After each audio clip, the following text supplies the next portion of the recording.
drink. I took a meal out the bank. Then I jumped in the race. I'm everything that you ain't. My Posse, up in Versace, eat on hibachi, run like Hirashi. Fly to Dubai, nigga too fly, head to the sky, I'm ready to die. I dropped the pill in my drink. It's Urgy. We're in Atlanta one more time with Eurogotit. How you doing, man? What's going on, man? I'm doing good. The first thing that I want to ask you, obviously me coming from France, is what's up with the name Euro? Like, can you tell me what's the story behind that? I was always into like European cars and stuff like that. My dad used to drive like a stick shift BMW, and so like I fell in love with that because it was like jerking from it. From there I got into the Rolls Royce, which the Phantom is my favorite car to this day. I can tell that you definitely ran up with it too, because now with your new tape 4N, you have the Eiffel Tower on the cover art. I see you have the British flag. Like, why did you decide to run up with it like that? I like the European lifestyle when it comes to the cars and the clothes and the fashion and stuff like that. It also showed a lot of love to the overseas. They reached out to me before America did. A lot of people that are going to see that, they don't necessarily know a lot about Atlanta.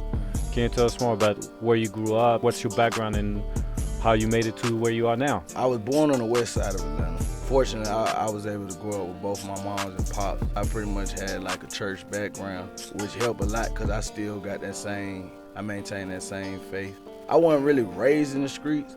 The streets was just something that I took part of because when it came down to me being my own person, it just seemed like it was a lot more easier. But it wasn't until I got in the streets that I started seeing like, this ain't really what I want, but I'm here now, you know. It's mainly a testimony, like with all the stuff I went through, like from being locked up, being robbed, shot at and stuff like that. The typical Atlanta lifestyle of like trying to come up on the other side. You just mentioned that you needed to find your way out. Yeah. That eventually you got locked up, if I'm correct, Dekalb County, right? Yeah.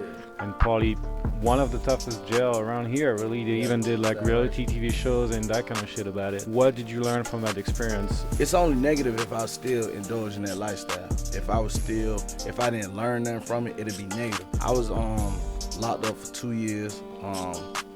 I had 9 felony charges, 2 armed robberies, 2 aggravated assaults, 4 counts of possession of a firearm, doing commission of felony, hijacking a motor vehicle, in which I mainly was simple because I wasn't telling.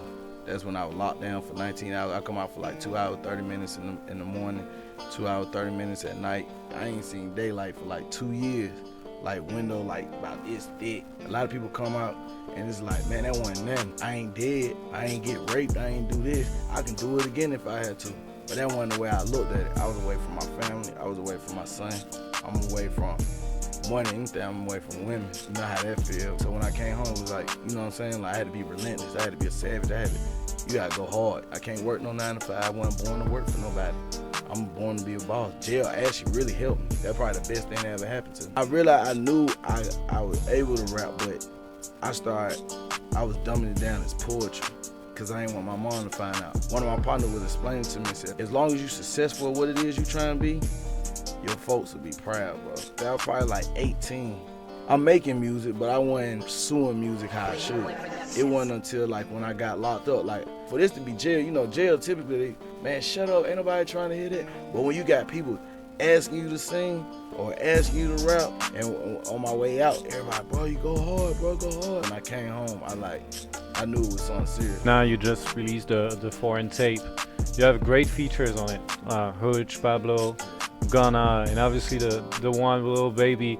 Like, can you tell us a little bit more about how you put that project together? I've been trying to find out the name of that dude that basically produced the whole tape, but that shit go hard. So you need to tell me about him. That's my dog RockTee. First time he flew to Atlanta, that's how we came up with Posse. That was like the first song I freestyled, because I was used to writing. I respect Gunna too a lot because I watch a lot of different artists and how they work. At first, I was like, man, he don't even want to write to my stuff. But when he finished the verse, I was like, oh dang, it's hard. And that's why I respect Gunna in that aspect for, you know, for the song that we got, Kodak, which is probably the next hit on the tape. Lil Baby, he was just a great guy. And I knew Posse was a hit because it was just like, not only did he know the hook, he knew the verse. That was a lot of love. A lot of mainstream artists kind of tend to just be like, yo, I'm gonna come in, I'm gonna knock this out, and I'm gonna get on. I ain't got time to do all that. He ain't do that. Like, we shot the video, he pulled up at the video shoot, like, we caught Baby at the right time. Baby went, they had like the #1 you know, take at one point. Is your team getting you ready to handle all that pressure, all that exposure you might get? Yeah, definitely. To this day, one of my jobs is answering my DM. And it's like my manager stay on top of me. Make sure you check your DM. Make sure you check your DM. Make sure you check your DM.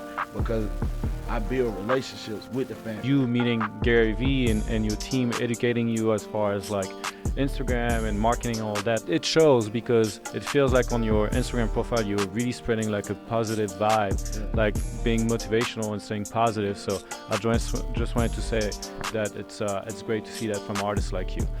But before we wrap up, I just had 2 quick questions for you.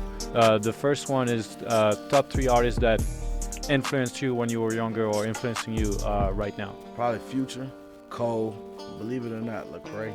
We actually did an interview with him, so he's family for sure. Top 3 dream collabs. Migos, Thug, I might have to say Future as well. But, you know, that's just me keeping it within Atlanta. One last thing you want to add to your fans in France?